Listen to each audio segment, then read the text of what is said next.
মেয়েটা খুব ভালো হচ্ছে বল।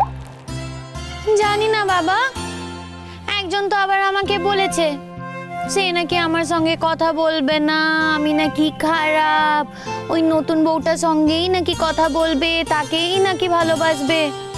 আবার আমাকে জিজ্ঞেস করতে আসছে কেন নতুন বউটা ভালো হয়েছে না খারাপ হয়েছে। যা, কথা বলবো নাই তো। আমার এখন ঘুম পেয়েছে, তোমাকে ঘুম পাড়িয়ে দিবি। তো ঘুম পাড়িয়ে দিবি, আমার খুব ঘুম পেয়েছে। লালন, গাড়িটা খোলো। আমি এখন ঘুমাবো।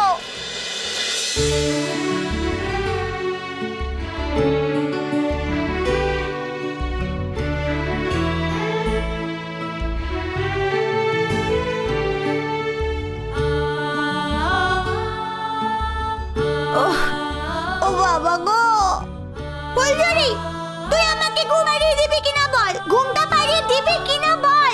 দেখি দেখি তো। কেন? এখন তোমার লালনকে বলো ঘুম পাড়িয়ে দিতে। যাও বলো। এই কি কথা মিনি দিদি, যার যেটা কাজ ঠিক কিনা তুমি বলো। ফুলঝুরি কি কাজ? তোমাকে ঘুম পাড়িয়ে দেওয়া।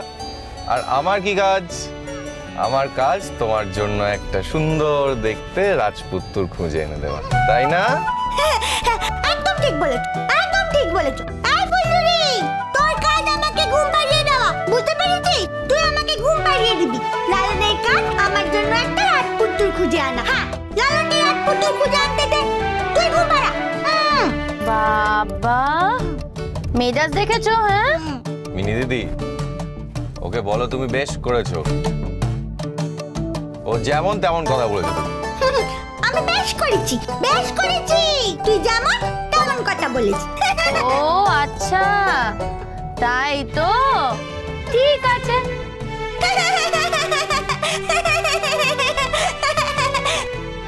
লালন, লালন, ও লালন, বলছি ও কি খুব রাগ করেছিল?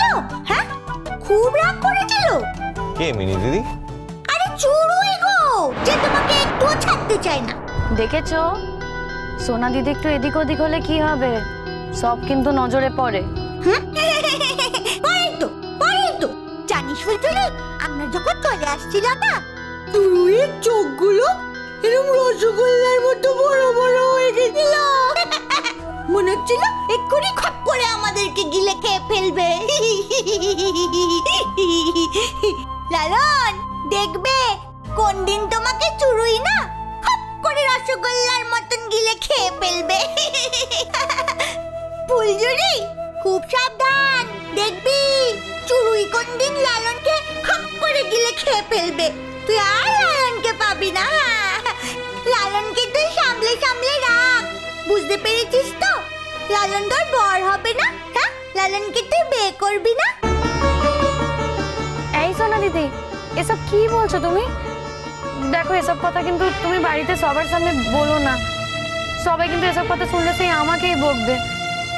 আমার বকা শুনতে ভালো লাগে না সোনা দিদি, লক্ষ্মী সোনা দিদি আমার। এসব কথা কিন্তু তুমি বাড়িতে বলো না। হ্যাঁ, বলবই তো, কেন বলবো না? হ্যাঁ, আমি বলি চাই না বলি, কটাখানা তো সত্যি রে বাবা, কটাখানা তো সত্যি। আমি জানি না, যাও তো। ওই দেখো লালন, বলছি আমি জানি না। দেখো মিনি দিদি, আমি তো জানি এটা সত্যি, এখন তোমার ফুলঝুরি কি জানে আমি সেটা কি করে বলবো বলো? এই, তুমি থামলে? কেন থামবো কেন? হ্যাঁ, যেটা সত্যি সেটাই তো বলেছি। আচ্ছা ঠিক আছে ঠিক আছে, বেশ হয়েছে হয়েছে, এবার আমরা অন্য কথা বলি। আই তুই চুপ করে থাক, বেশি ঢং দেখাচ্ছে। পেটে খিদে, মুখে লাজ, ঢঙি মাসি কোথাকার। আই, লালনের মতো ছেলে তুই পাবি? হ্যাঁ, পাবি? লালনের মতন ছেলে পেয়েছিস তো 14 পুরুষের ভাগ্যি, বুঝতে পেরেছিস? আমার অত ভাগ্যের দরকার নেই গো সোনা দিদি। কি তাই নাকি? আমাকে বলে আমার নাকি ডাট, ওর ডাট দেখেছো? এমন করছে যেন তেপান্তরের মাঠ পেরিয়ে ঘোড়া ছুটিয়ে কোনো রাজপুত্র আসছে আমাকে বিয়ে করতে। রাজপুত্রই তো, লালন তো একটা রাজপুত্রই। লালন কত ভালো ছেলে বলতো। লালন তো বলেছে আমাকে, লালন আমার জন্য একটা এরকম রাজপুত্র এনে দেবে। হ্যাঁ, ও তো বলেছে আমাকে।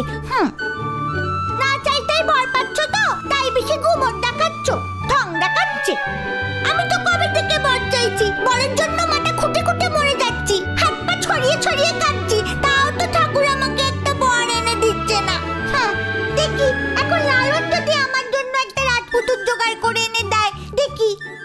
সোনা দিদি, তোমার খুব বিয়ে করবার শখ, তাই না? আমার তো খুব বিয়ে করতে ইচ্ছে করে। হ্যাঁ রে ফুলঝুরি, আমার তো খুব বিয়ে করতে ইচ্ছে করে। আমার তো মনে হয় আমার বিয়ে হচ্ছে।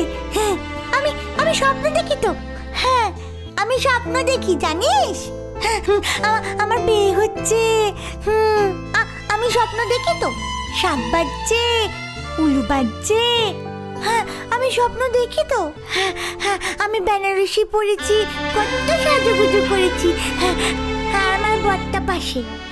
আমি স্বপ্ন দেখি তো। হ্যাঁ, আমার রাজপুত্র আসবে তো, আমার তো বিয়ে হবে তো।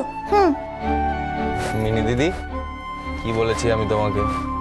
আমি তোমার জন্য একটা ভালো দেখে পাত্র খুঁজে আনবো, ঠিক আছে? দেখবে আমি ঠিক আনবো, তুমি চিন্তা করো না। ঘুমিয়ে পড়ি, আমার রাজপুত্র আসবে, লালন এনে দেবে। আমার রাজপুত্র আসবে, লালন এনে দেবে।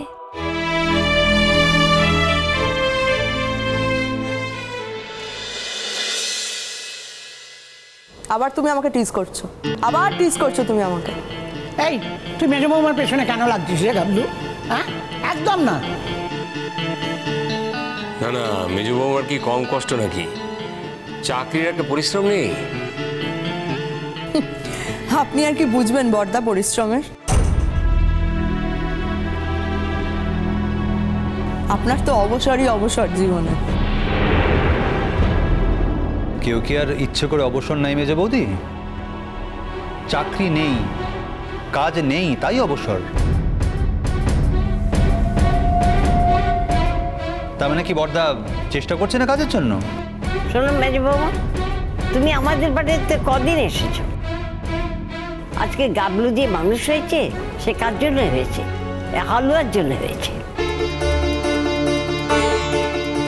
দাদা মুখে রক্ত তুলে খেটেছে বলেই তো গাবলু মানুষ হয়েছে।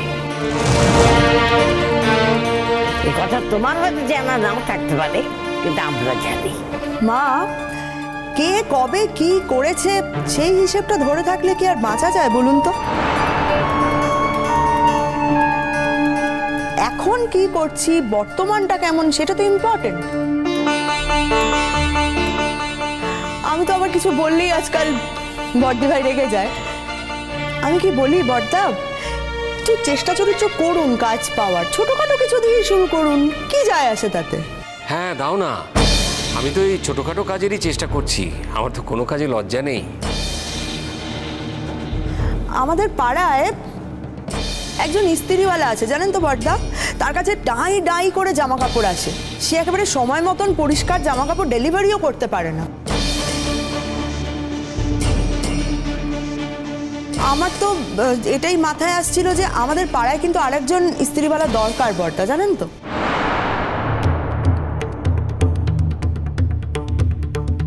চন্দ্রাই, আমি জানতাম তোমরা রিয়াক্ট করবে। সমস্যাটা কোথায়? কোনো ইনভেস্টমেন্ট নেই, আলাদা করে কোনো খরচ নেই, স্বাধীন কাজ করলে টাকা আসবে। প্রবলেম কোথায় কাজটা করতে? না বৌমা, তুমি খারাপ কিছু বলনি। সত্যি আমার তেমন কিছুই করা উচিত। বড়দা কোনো কাজই ছোট নয়, কিন্তু কি জানো, সব কাজ সবার জন্য নয়। তুমি এতকাল মাথা খাটিয়ে লেখাপড়া করেছো, আমাদের লেখাপড়া করিয়ে মানুষ করেছো। এতকাল শিরমই কাজ করতে, তুমি কাজ করলে শিরমই কাজ করবে না। কেউ তোমাকে বললো বলেই তুমি অভিমান করে মানে এমন কিছু করতে যাও না যে কাজটা তোমাকে মানায় না। এটা আমাকে বললে ঠিক ছিল, আমি করতেই পারি এটা, কিন্তু মেজ বৌদি বললে বলে তোমাকে রাতারাতি ইস্ত্রিওয়ালা হতে হবে, এর কোনো মানে নেই।